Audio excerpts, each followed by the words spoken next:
joining me on Fascinating Frontiers, episode 86. It's May 31st, 2026, and we're looking back across the past week to see which missions advanced, which datasets landed, and what those steps actually mean for the work ahead.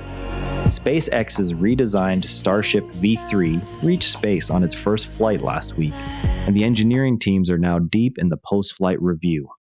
That review will shape the return-to-flight attempt, which is meant to show clearer gains in engine performance and in how the booster is brought back under control. Regulators still have to sign off before any new date is locked in, yet hardware is already being stacked at the Texas site so the next test can move forward without delay. What matters here is that each completed flight narrows the remaining unknowns around orbital refueling and how quickly a booster can be readied again. From that launch cadence, we turn to the sky itself. NASA's Transiting Exoplanet Survey satellite has finished an all-sky catalog that lists thousands of planets around stars close enough for follow-up work. The map shows how planet occurrence changes with stellar type and with location inside the galaxy, and the transit signals were checked against background stars to keep false positives low. Astronomers now have a ready list they can hand to larger telescopes for atmosphere studies. And the next step is to line those targets up with ground-based radial velocity measurements so masses and orbits can be pinned down more tightly.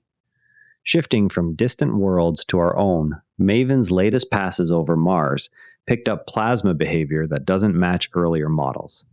The data show pockets where the solar wind presses in differently, and that detail helps trace how the planet lost most of its original atmosphere. More orbiter passes are planned, so the same regions can be sampled again, and the full set of measurements will feed into papers once processing finishes.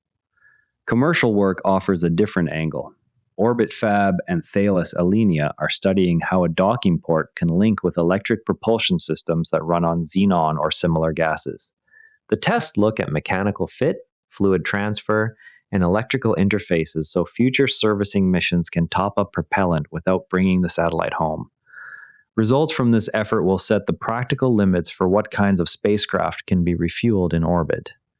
The UK's new monitoring system adds another layer of protection. It pulls tracking data together with defensive steps that cover both collision risk and radio interference.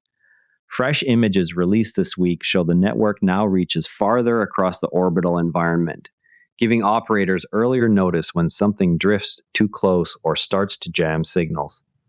Back on the ground, a plasma-based cleaning method is being tested for fabrics that would otherwise need water that simply won't exist on long surface missions.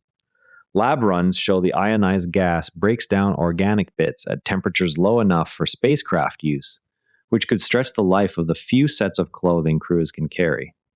Next work will check whether repeated exposures weaken the materials themselves.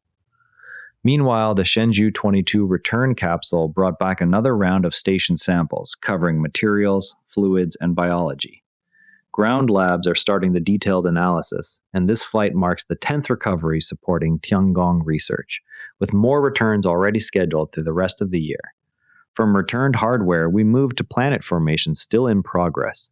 Researchers at the University of Warwick are using ALMA images to weigh young planets by the gaps they carve in their dusty disks.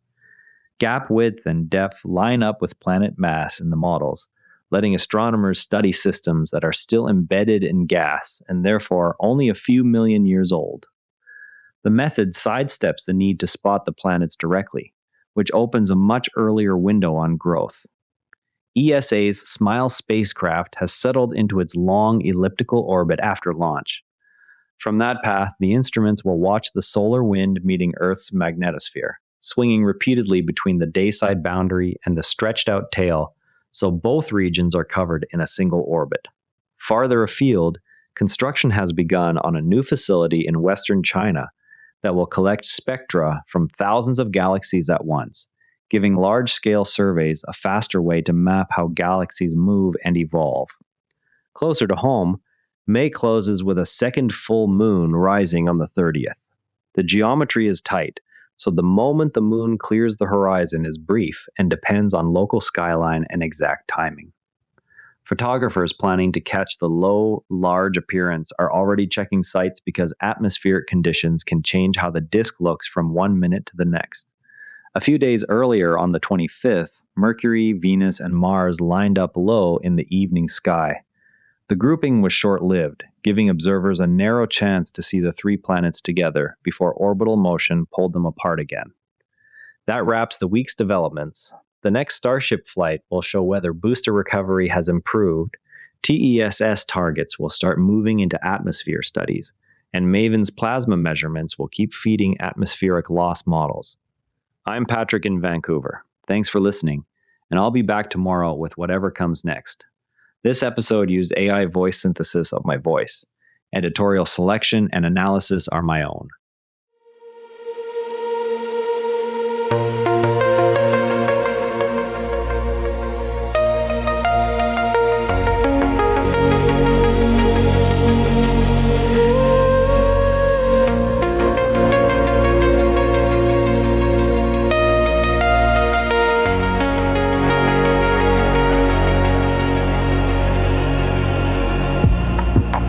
Drifting softly